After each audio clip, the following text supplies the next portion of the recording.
ولا وسيلة ولا حام ولكن الذين كفروا يفترون على الله الكذب وأكثرهم لا يعقلون। সম্মানিত উপস্থিতি, আমরা রাসূল সাল্লাল্লাহু আলাইহি ওয়াসাল্লামের জীবনী নিয়ে আলোচনা করতেছিলাম। এই জীবনীর জাহিলি যুগের যে পর্যায় ছিল, তাদের যে শিরিক ছিল, সেই শিরিক সম্পর্কে আমরা আলোচনা করেছি, তাদের দেবতা সম্পর্কে আলোচনা করেছি।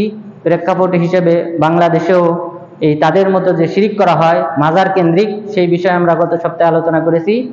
আজকেরও একটা অংশ হলো যে মক্কার কুরাইশরা যে শিরিক করতো আল্লাহ তাআলার সাথে, সেই শিরিকের একটা অংশ নিয়ে আলোচনা করব। সেটা হলো বিভিন্ন পশু, বিভিন্ন প্রাণী দেবদেবীর নামে ছেড়ে দেওয়া হতো, দেবদেবীর নামে উৎসর্গ করা হতো।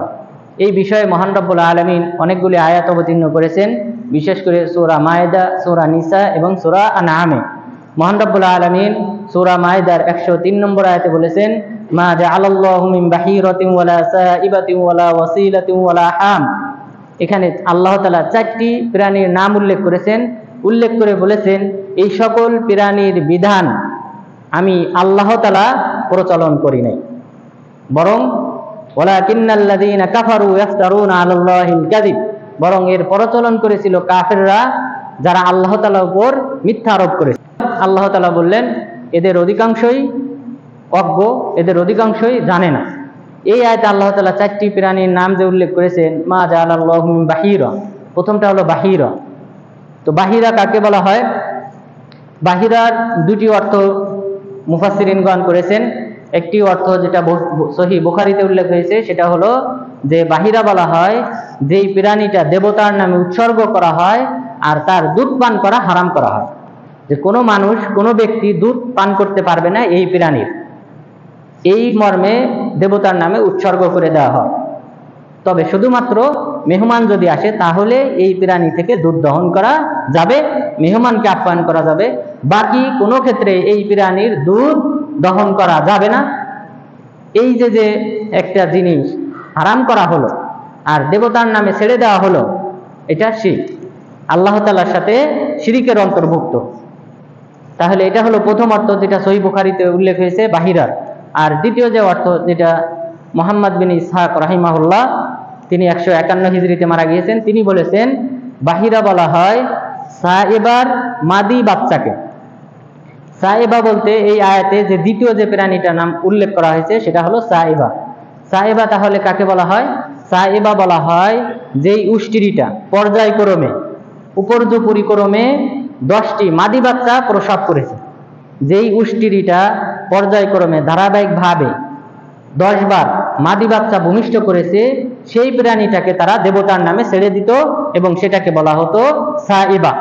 যেটা গত আলোচনায় আমরা হাদিসে উল্লেখ করেছিলাম যে রাসূল সাল্লাল্লাহু আলাইহি ওয়াসাল্লাম বলেছেন, রাআইতু আমর ইবনে আমির আল-খুজাই ফিন্নার ইয়াজুরু কুসবাহু ফিন্নার, যে আমি আমর বিন আমির আল-খুজাইকে জাহান্নামে দেখেছি, সে তার নাড়ি ভুঁড়ি টানাটানি করতেছে, হেসরা করতেছে, অর্থাৎ নাড়ি ভুঁড়ি বের হয়ে গেছে, এর মাঝ দিয়ে সে জাহান্নামের আগুনে তাকে দগ্ধ করা হচ্ছে।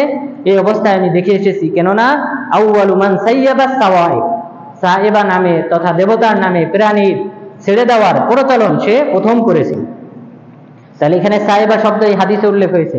তাহলে সাইবা বলা হয় যেই উষ্ট্রিটা একাধিকবার, অর্থাৎ পর্যায়ক্রমে, এখানে কোনো প্রকার মাঝখানে কোনো নর বাচ্চা ভূমিষ্ঠ করবে না, বরং লাগাতার 10টি মাদি বাচ্চা ভূমিষ্ঠ করলে তখন সেটা দেবতার নামে ছেড়ে দিত, অর্থাৎ এটাকেও দেবতার মতো সম্মান করত। এই প্রাণীটার, এই গাভীনটার দুধ পান করা হারাম, এর পশম থেকে উপকার নেওয়া হারাম এবং সেই সাথে এর পিঠে চড়া হারাম। এইভাবে নানান বিধিনিষেধ তারা করত। এরপর এই সকল প্রাণী যদি কোনো ব্যক্তির ক্ষেত খামার নষ্ট করত, ফসল খেয়ে ফেলতো, তবুও তাকে কিছু বলা যাবে না। এই যে বিধিনিষেধ তারা যে আরোপ করেছে, দেবতার নামে ছেড়ে দিয়েছে, দেবতার মতো তাকে সম্মান করে, দেবতার স্থানে তাকে উঠিয়েছে, আল্লাহ তাআলা বলেছেন মা জাআলাল্লাহু মিন বাহিরা, আল্লাহ তাআলা এই জাতীয় কোনো বিধানের প্রচলন করেন নাই, বরং এটা তোমাদের মধ্যে যারা কাফের, আল্লাহকে বিশ্বাস করে না, তারাই এর প্রচলন ঘটিয়েছে। তাহলে সাইবার অর্থ জানলাম, বাহিরা। তাহলে মুহাম্মদ বিন ইসহাক রাহিমাহুল্লাহর মত অনুযায়ী বাহিরা বলা হয় সাইবার মাদি বাচ্চাকে। তার মানে এই যে বাচ্চাটি এই যে প্রাণীটা সাইবা যে 10টি মাদি বাচ্চা ভূমিষ্ঠ করেছে, এরপরেও তো বাচ্চা ভূমিষ্ঠ করতে পারে। সেই পরবর্তীতে যদি আবার মাদি বাচ্চা ভূমিষ্ঠ করে 11তম, 12তম, 13তম, সেই বাচ্চাকে দেবতার নামে ছেড়ে দেওয়া হতো। তার কান কেটে দিয়ে দেবতার নামে ছেড়ে দেওয়া হতো, আর সেটাকেই বলা হতো বাহিরা। তাহলে বাহিরা এবং সাইবার অর্থ আমরা জানলাম। সাইবা বলা হয় যে লাগাতার 10টি বাচ্চা ভূমিষ্ঠ করেছে, মাদি বাচ্চা দেবতার নামে ছেড়ে দেওয়া হয়েছে। ছেড়ে দেওয়ার পর পরবর্তীতে যদি আবার মাদি বাচ্চা ভূমিষ্ঠ হয়, সেটার কান কেটে ছেড়ে দেওয়া হতো দেবতার নামে, আর এটাকে বলা হতো বাহিরা। এরপর আল্লাহ তাআলা বললেন পরের আয়াতে, ওয়ালা ওয়াসিলাতি ওয়ালা হাম। আল্লাহ তাআলা ওসিলার বিধান প্রচলন করেন নাই এবং হাম নামক প্রাণীর বিধানও প্রচলন করেন নাই। ওসিলা বলা হয়, মুহাম্মদ বিন ইসহাক রাহিমাহুল্লাহর মত অনুযায়ী তিনি বলেছেন যে সকল ছাগি আছে, এই ছাগি যদি লাগাতার 10টি মাদি ছাগি ভূমিষ্ঠ করে আর 5 বারে, অর্থাৎ প্রত্যেকবার 2টি করে মাদি বাচ্চা ভূমিষ্ঠ করবে, এইভাবে 5 বারে 10টি মাদি বাচ্চা যদি ভূমিষ্ঠ করে কোনো ছাগি, তাহলে সেটাকেও দেবতার নামে ছেড়ে দেওয়া হতো। দেবতার মতো তাকে সম্মান করা হতো। তার দুধ খাওয়া হারাম ছিল এবং এটা দেবতার নামে ছেড়ে দেওয়া হতো। এর পশম থেকেও কোনো প্রকার উপকার নেওয়া হতো না। তাহলে এই যে ওসিলা, এই ওসিলা আল্লাহ তাআলা বললেন আমি এই ওসিলার বিধানের প্রচলন করিনি। এরপরে হাম নামে যে প্রাণীর কথা বলা হয়েছে, এটার অর্থ হলো, হাম বলা হয় নর উষ্ট্রী। নর উষ্ট্রী, যেই উষ্ট্রীর মাধ্যমে প্রজনন করা হয়, এই উষ্ট্রীর মাধ্যমে প্রজনন করার পর যদি লাগাতার 10টি মাদি বাচ্চা প্রজনন হয়, ভূমিষ্ঠ হয়, তাহলে এই যে নর উষ্ট্রী আছে, এই নর উষ্ট্রীকেও দেবতার নামে ছেড়ে দেওয়া হতো। দেবতার মতো তাকে সম্মান করা হতো। অর্থাৎ তার মাধ্যমে যেহেতু 10টি মাদি বাচ্চা ভূমিষ্ঠ হয়েছে, সুতরাং এই নর হলেও ষাঁড় হলেও তবুও তাকে দেবতার নামে ছেড়ে দেওয়া হতো। এর পিঠে চড়া নিষেধ এবং সেই সাথে এর মাধ্যমে কোনো প্রকার উপকার, তার পশম কাটা এবং অন্য কোনো কিছুর মাধ্যমে উপকার নেওয়াও এটাও হারাম ছিল। তাহলে এই যে হারাম করা, দেবতার নামে পশু ছেড়ে দেওয়া, আল্লাহ তাআলা দায়িত্বহীন ভাষায় বললেন এর প্রচলন বিধান আমি করি না, বরং তাদের মধ্যে যারা কাফের তারাই এর প্রচলন ঘটিয়েছে। এখন প্রশ্ন হলো যে তারাই যে দেবতার নামে এগুলি মানত করত, ছেড়ে দিত কেন, কিসের আশায়? যখন তারা কোনো দুরারোগ্যে আক্রান্ত হতো, মুহাম্মদ বিন ইসহাক রাহিমাহুল্লাহ বলেছেন, যখন তারা দুরারোগ্যে আক্রান্ত হতো তখন তারা মানত মানত যে আমার এই রোগ যদি ভালো হয় তাহলে আমি বাহিরা দেবতার নামে ছেড়ে দেব, আমি সাইবা দেবতার নামে ছেড়ে দেব, ওসিলা দেবতার নামে ছেড়ে দেব এবং সেই সাথে হাম দেবতার নামে উৎসর্গ করব। তো দেবতার নামে উৎসর্গ করা, আল্লাহ ব্যতীত অন্য কোনো মাখলুকের জন্য কোনো প্রাণী, কোনো পশু উৎসর্গ করা, এটা শিরকের অন্তর্ভুক্ত। এরপর এই যে পশুগুলা দেবতার নামে উৎসর্গ করা হতো, এখানে আমরা যে বললাম কান কেটে দিয়ে বাহিরার সংজ্ঞায় বললাম, এটা মহান রব্বুল আলামিন সূরা নিসার 119 নম্বর আয়াতে বলেছেন, ওয়ালা আমুরান্নাহুম ওয়ালা উদিল্লান্নাহুম ওয়ালা আমুরান্নাহুম ফালা ইউবাত্তিকুন্না আযানাল আনআম। ইবলিস আল্লাহ তাআলার সাথে প্রতিজ্ঞাবদ্ধ হয়ে সে দায়িত্বহীন ভাষায় বলেছিল, অবশ্যই অবশ্যই আমি তাদেরকে পথভ্রষ্ট করব, এই আদম আলাইহিস সালাম এবং তার সন্তানদেরকে আমি পথভ্রষ্ট করব এবং তাদেরকে আমি নির্দেশ দেব তারা যেন পশুর কান কর্তন করে।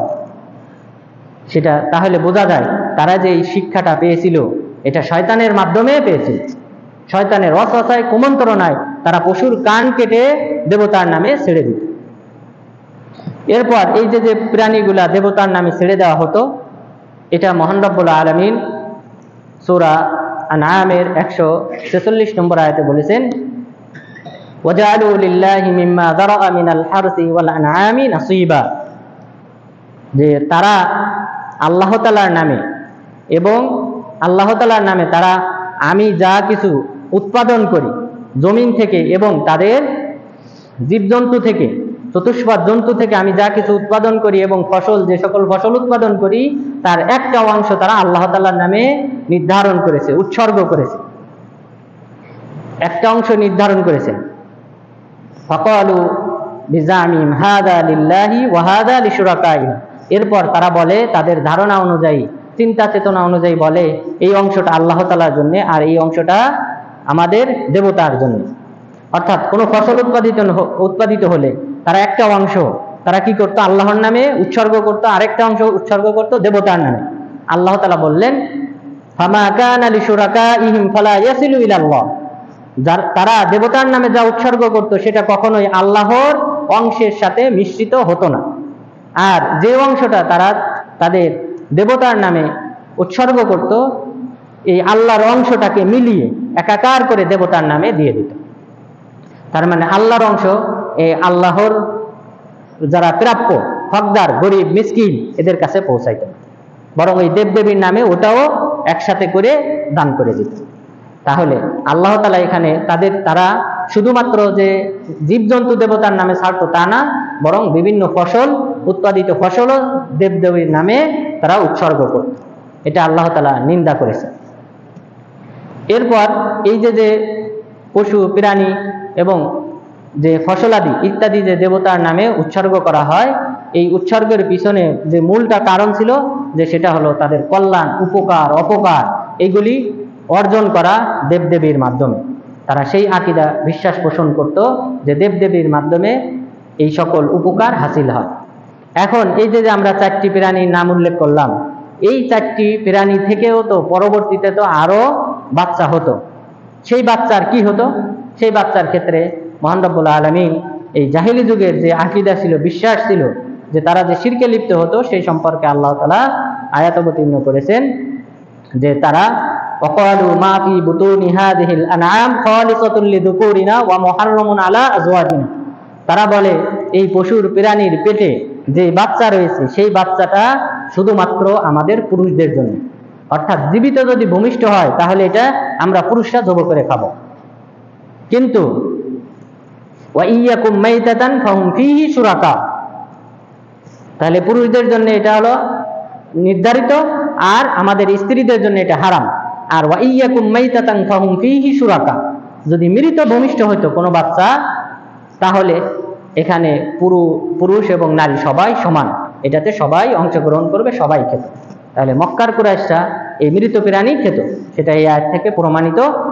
আর তাদের মধ্যে ইনসাফ ছিল না, নারী পুরুষের ভেদাভেদ ছিল, যে তারা এই দেবতার নামে উৎসর্গকৃত প্রাণী থেকে যখন কোনো বাচ্চা ভূমিষ্ঠ হতো সেটা জীবিত হলে পুরুষরা ভক্ষণ করত, মহিলাদের জন্য এটা হারাম ছিল।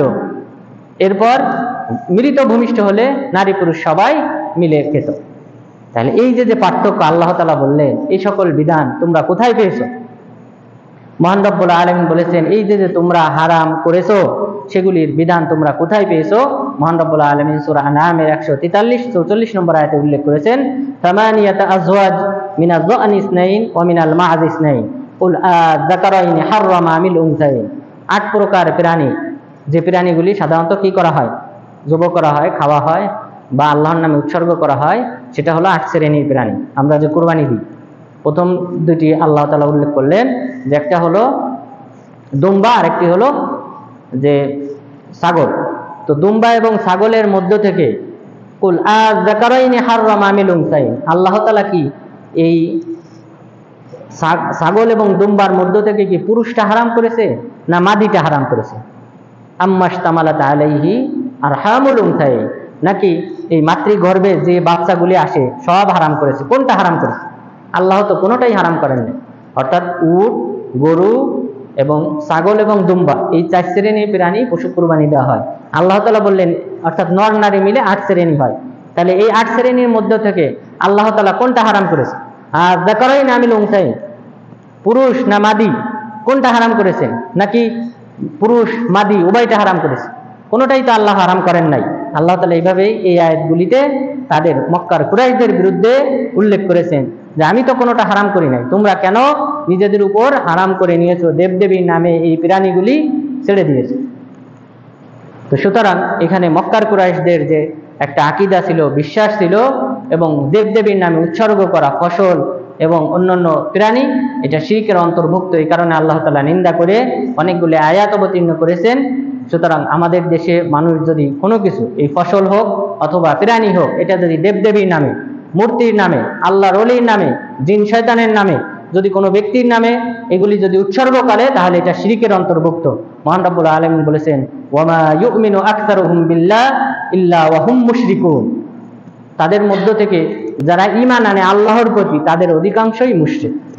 চিন্তা করেন, আল্লাহ তাআলা মুশরিকদের মুশরিক বলেন না, এখানে বলেছেন যারা আল্লাহর প্রতি বিশ্বাস স্থাপন করে, ঈমানদার, ঈমান আনে, তাদের অধিকাংশই মুশরিক।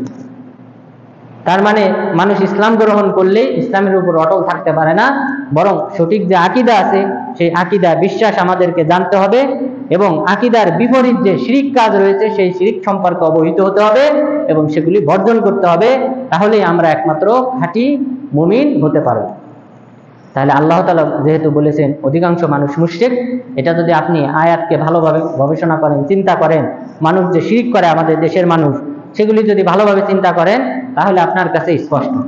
এখানে যে সকল ব্যক্তিরা হজ করতে আসে, উমরা করতে আসে, রাসূল সাল্লাল্লাহু আলাইহি ওয়াসাল্লামের কবর জিয়ারত করতে যারা আসে, অধিকাংশই ব্যক্তি রাসূল সাল্লাল্লাহু আলাইহি ওয়াসাল্লামকে ওসিলা করে দোয়া করে। রাসূল সাল্লাল্লাহু আলাইহি ওয়াসাল্লামকে ওসিলা করে দোয়া করে, এটা শিরকের অন্তর্ভুক্ত। ওয়াল্লাযীনা ইত্তাখাযু মিন দুনিহি আউলিয়া মা না'বুদুহুম ইল্লা লিয়ুকাররিবুনা ইলাল্লাহি যুলফা। মক্কার কুরাইশদের শিরক ছিল তো এটাই, তারা বলেছিল যে আমরা এই দেবদেবীর উপাসনা করি শুধুমাত্র তারা আমাদেরকে আল্লাহর নৈকট্যশীল বানাবে, অর্থাৎ এদেরকে ওসিলা হিসেবে তারা কি করত? গ্রহণ করত, সরাসরি এদের উপাসনা করত না, ইবাদত করত। তাহলে রাসূল সাল্লাল্লাহু আলাইহি ওয়াসাল্লামকে মৃত্যুবরণ করার পর অথবা কোনো আল্লাহর ওলিকে মৃত্যুবরণ করার পর অথবা জীবিত থাকা অবস্থায় এদেরকে ওসিলা করে যদি কেউ দোয়া করে তাহলে এটা শিরকের অন্তর্ভুক্ত, যে শিরকটা মক্কার মুশরিকরা করত। এই পয়েন্ট যদি আপনি বাস্তবায়ন করেন আমাদের দেশের হাজি, উমরাকারী এবং এখানেও অনেকে যারা বসবাস করে, যারা আকীদা জানে না, তাওহীদ জানে না, শিরক কাকে বলে জানে না, তারাও দেখবেন অধিকাংশ সময় এই কাজটা করে। এরপর এটা তো যারা ওসিলা করে, কিন্তু অধিকাংশ মানুষ আছে সরাসরি রাসূল সাল্লাল্লাহু আলাইহি ওয়াসাল্লামের কাছে চায়, রাসূল সাল্লাল্লাহু আলাইহি ওয়াসাল্লামের কবরকে লক্ষ্য করে সিজদা করে। এই সকল ব্যক্তিরা তো আরো বড় মুশরিক। এই ব্যক্তির নিকট তো শুভা আছে, তার সংশয় আছে, সে মনে করে যে হয়তো এটা শিরক না, কিন্তু এই যে ব্যক্তি সরাসরি সিজদা করতেছে এবং সরাসরি রাসূল সাল্লাল্লাহু আলাইহি ওয়াসাল্লামের কাছে চায়, সে ব্যক্তি সরাসরি মুশরিক। সুতরাং অবশ্যই আমাদেরকে এই আয়াত আল্লাহ তাআলা কেন বললেন আল্লাহর প্রতি ঈমানদার যারা তাদের অধিকাংশই মুশরিক, তার মানে যদি কোনো ব্যক্তি আকীদা না জানে, তাওহীদ না জানে, তাহলে সে শিরকে পতিত হবে। কুফরি যদি না জানে তাহলে কুফরিতে সে পতিত হবে। নিফাকি কাকে বলে এটা যদি না জানে তাহলে সে নিফাকিতে পতিত হবে। সুতরাং আল্লাহ তাআলা যেন আমাদেরকে এই দেব দেবী, আল্লাহর ওলি এবং জিন শয়তান ইত্যাদির নামে কোনো কিছু ভোগ না দেওয়া, কোনো কিছু উৎসর্গ না করার মাধ্যমে এবং একমাত্র একচ্ছত্রভাবে আল্লাহ তাআলার নামে এই সকল বস্তু উৎসর্গ করার মাধ্যমে তার নৈকট্য অর্জন করার তৌফিক দান করেন। আমিন। আকুলু কওলি হাযা ওয়াস্তাগফিরুল্লাহ লি ওয়া লাকুম ওয়া লিসাইরিল মুসলিমিন।